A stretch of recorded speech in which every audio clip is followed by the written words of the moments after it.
As Copas do... Já comecei errando. Com a editora Fernanda... Aí agora a gente corta. Fernanda é seu sobrenome. Grabowska. As Copas... Com a nossa editora Fernanda Grabowska. Acertei? Isso. Como eu escondo meu fio? Só joga ele um pouquinho pra dentro. Ah, puxar mais assim.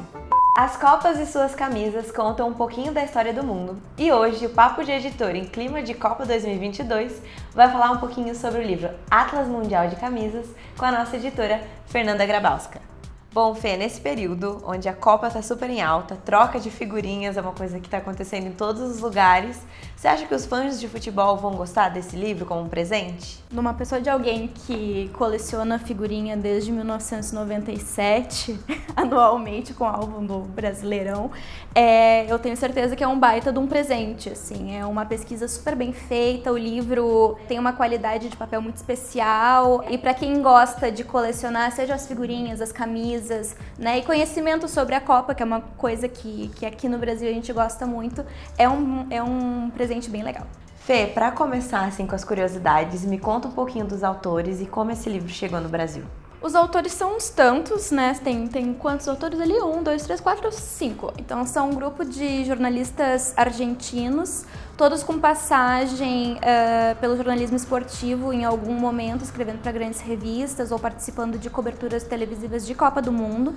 E eles são todos amigos, entre eles há em comum também esse amor pelas camisas de Mundial. Inclusive um deles tem de todas as seleções do mundo. Então eles se uniram para tocar esse projeto como uma espécie de hobby, assim, não é a ocupação deles, eles não são pesquisadores, eles são muito fãs de futebol e fizeram essa empreitada como uma forma de conhecer mais, de consolidar esse conhecimento de modo, né, a informar mais pessoas. Esse livro, ele veio da Planeta Argentina, foi um lançamento de lá, e a gente ficou empolgado, mas na verdade fez a toque de caixa, né, para dar tempo de lançar antes da Copa. Foi uma missão impossível, mas feita com sucesso. Uma missão impossível que a gente conseguiu concluir. Exatamente. Melhores missões impossíveis. Exatamente.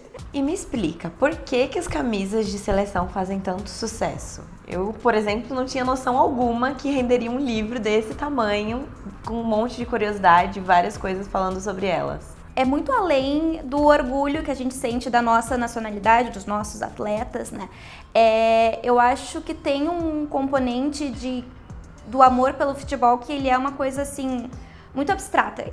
O fã do futebol, ele ama incondicionalmente. Ele ama o seu time, ele ama a sua seleção e é um amor incondicional e que perdoa muita coisa, né? Então eu acho que as camisas, elas se tornam um objeto de culto a partir do momento em que elas são um talismã tangível disso, sabe? São as minhas cores, é o meu manto. E digo mais, elas atravessam a história, elas acompanham momentos da história, né? A gente vai ver, por exemplo, as camisetas da Alemanha nazista. Elas são imortais e elas são representativas de períodos da história, né, felizes ou infelizes. Então tem uma associação muito forte do futebol com momentos históricos e momentos políticos que é bem retratada no livro e que vale a pena a gente considerar nessa hora de falar de camisas, né? A parte interna do livro é muito linda, muito colorida, cheia de fotos, ilustrações. De onde vieram? Como foi assim o processo de pegar essas fotos? A respeito das camisas especificamente, eles fizeram a pesquisa histórica, né? Os autores eles trabalharam com um designer próprio que reproduziu num modelinho ali padrão as cores, os brasões e assim por diante. Em relação às fotografias, a coisa foi um pouco mais complicada. O livro original tem outras fotografias as quais a gente não conseguiu acesso por questão de direitos, então eu tive que fazer parte da iconografia, fazer a pesquisa e tudo mais.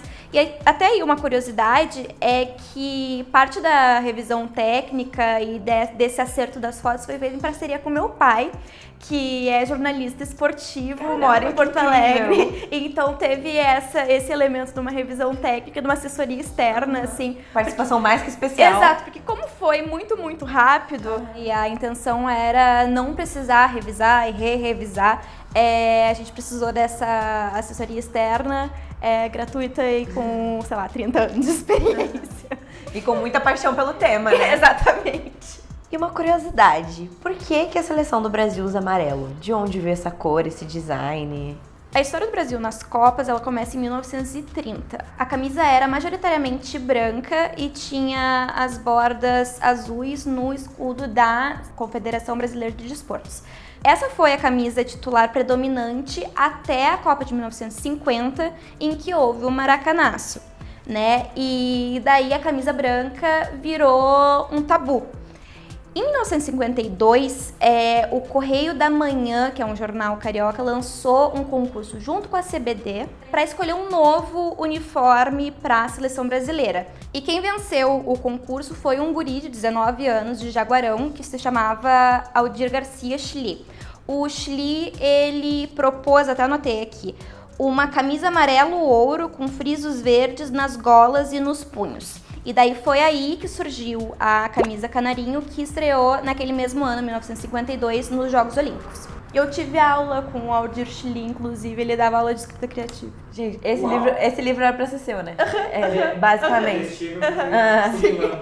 Dando uma folhadinha no livro, eu já achei uma curiosidade aqui incrível, que todos os países têm a camisa, né? Mesmo os que não disputam a Copa. A gente tinha falado dessa coisa de ser um elemento de identidade nacional, né? E tem territórios que não são soberanos, por exemplo, que têm as suas próprias camisas, mesmo não podendo jogar em liga alguma. Assim, é o caso, sei lá, da Abcásia, esses países do Cáucaso, dos Balcãs, que lutam por independência, né? São territórios autoproclamados autônomos. Eles não têm direito a pertencer a nenhuma confederação, mas eles têm camisas mesmo assim.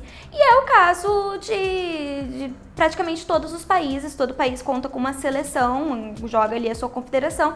Muitos deles não se classificam para as Copas, né? Mas dá pra dizer que se tem um país, tem uma camisa. Tem uma camisa. Exatamente. Bom, a gente tá falando bastante das camisas, que é o ponto alto do livro, mas também tem muito sobre as bolas e os mascotes, né?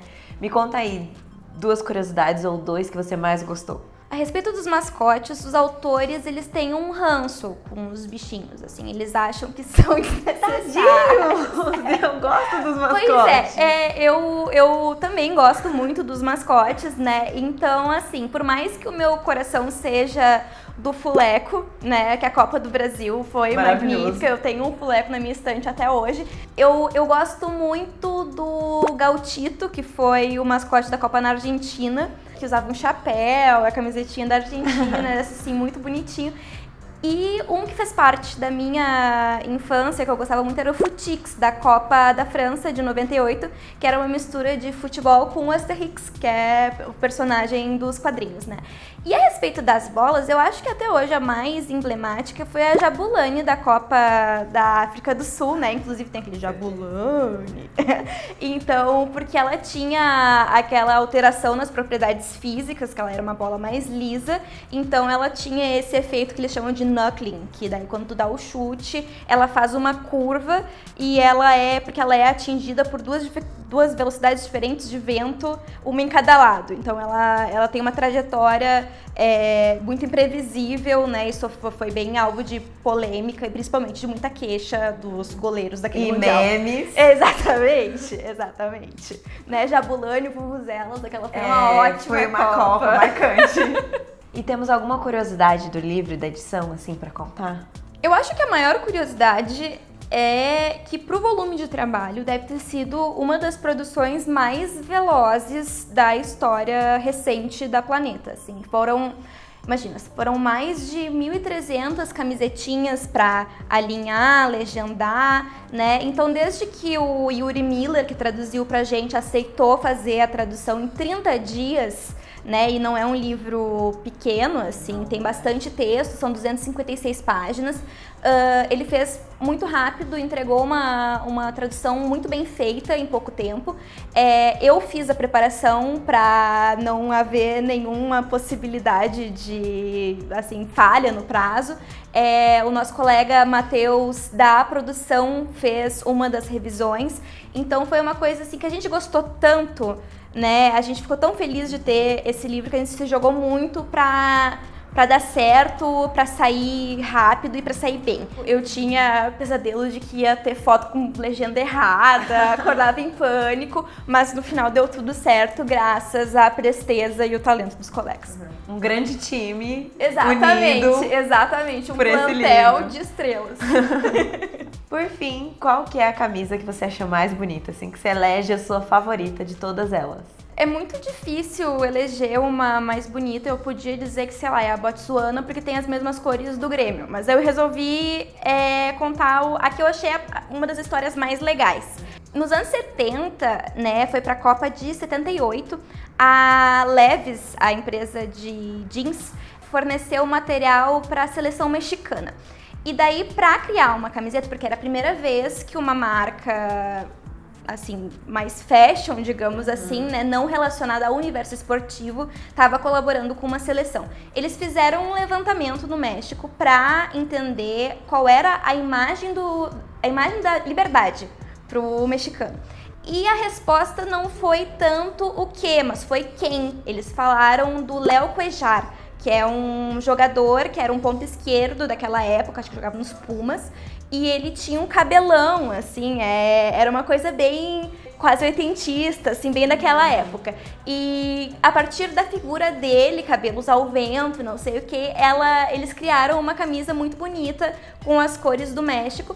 E como na época ainda não havia esse hábito de vender réplicas de camiseta para os torcedores, ela foi uma edição de uma tiragem limitadíssima, né? E hoje ela tem esse valor da anedota histórica, mas também inestimável, acho que monetariamente, deve ser um negócio assim... absurdo de caro. Exato, caríssimo. Então, essa história é muito boa, assim, que em 78... o mexicano via a liberdade como um cabeludo de bigode. De cabelos longos. Exatamente. Muito bom. Pessoal, muito obrigada por chegar até aqui. Espero que vocês tenham gostado tanto desse papo quanto a gente. Obrigada, Fê, por participar. Obrigada eu. Bom mundial a todos. E até o próximo Papo de Editor. Fê, a parte de dentro do... eu tô falando Fê demais, ó. Que nem negócio da Gabi. Teve um Papo de Editor que eu falei Gabi 15 vezes seguidas. E por fim, uma pergunta assim que eu amo fazer. Ih, bati no meio. Não vai ter fim, então. Porque eu tô errando. Foi? O Felipe não atrapalhou, não? Não consegui nem dar bronca, porque eu tô presa aqui.